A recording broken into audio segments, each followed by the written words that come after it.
नमस्कार दोस्तों, मैं अंजलि सक्सेना और आप देख रहे हैं अंजू की रेमेडीज। राधे राधे। आज हम द्वारकाधीश योगेश्वर लीला पुरुषोत्तम श्री कृष्ण की 8 प्रमुख रानियों के बारे में विस्तार से जानेंगे। शास्त्रों में वर्णन मिलता है कि भगवान श्री कृष्ण की 16,100 रानियां थीं, लेकिन उनमें से 8 रानियां प्रमुख थीं जिन्हें अष्टभार्या कहा जाता है। ये केवल रानियां नहीं थीं बल्कि दिव्य शक्तियां थीं, भक्ति के स्वरूप थीं और धर्म स्थापना की सहयोगिनी थीं।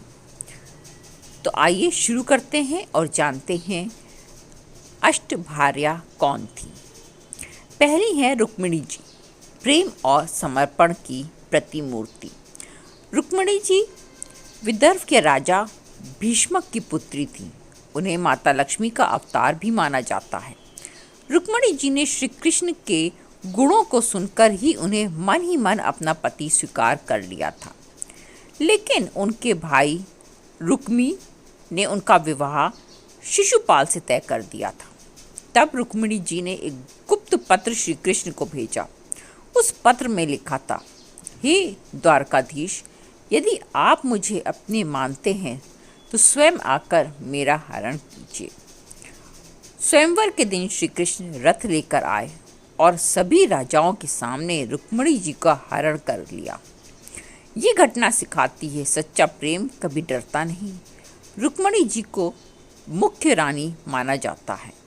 द्वारका में उनका विशेष स्थान माना जाता है। दूसरी है सत्यभामा जी, आत्मसम्मान और शक्ति का स्वरूप।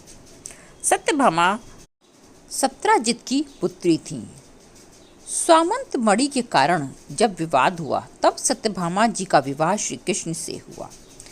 इनका स्वभाव थोड़ा अभिमानी लेकिन अत्यंत समर्पित था। नरकासुर वध के समय सत्यभामा जी स्वयं रथ पर बैठी।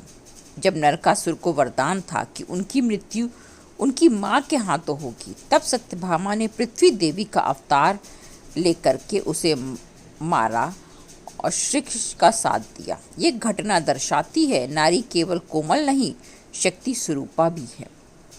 तीसरी है जाम्बवती माता, धैर्य और विनम्रता के प्रतीक। जाम्बवती जाम्बवान की पुत्री थी। स्वामंत मणि को लेकर श्री कृष्ण और जाम्बवंत के बीच 28 दिनों तक युद्ध हुआ।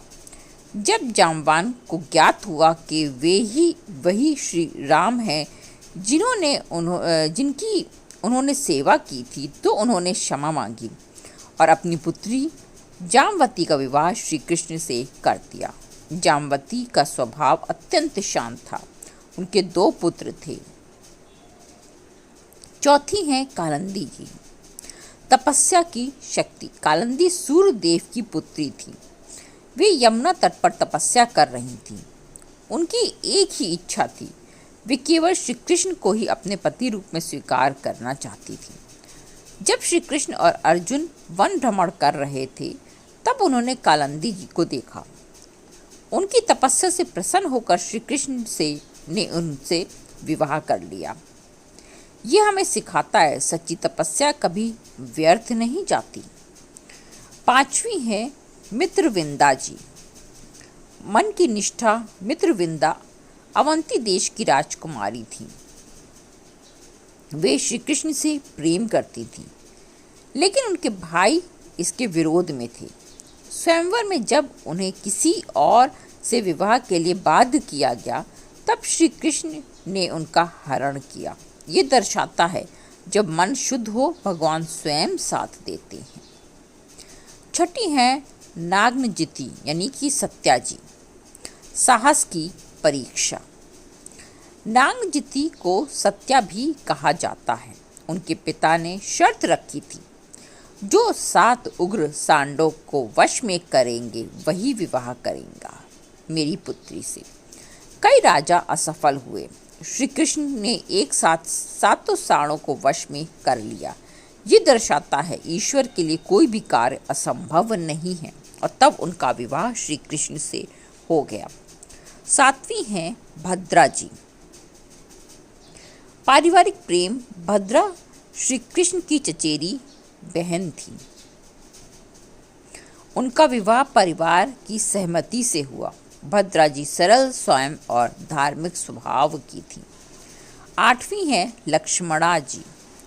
वीरता का स्वयंवर। लक्ष्मणा भद्र देश की राजकुमारी थी। स्वयंवर में धनुष विद्या की प्रतियोगिता थी। श्री कृष्ण ने सभी राजाओं को पराजित कर लक्ष्मणा से विवाह किया था। अब जानते हैं 16,100 रानियों का रहस्य। नरकासुर ने 16,100 कन्याओं को बंदी बना रखा था। जब श्री कृष्ण ने नरकासुर का वध किया तो उन सभी कन्याओं ने निवेदन किया, अब समाज हमें स्वीकार नहीं करेगा, आप ही हमारा सम्मान बचाएं। तब भगवान ने उनसे विवाह कर उनका सम्मान बचाया। ये घटना सिखाती है भगवान केवल प्रेमी नहीं, संरक्षण भी हैं। अब जानते हैं कि आध्यात्मिक रहस्य क्या है इसके पीछे।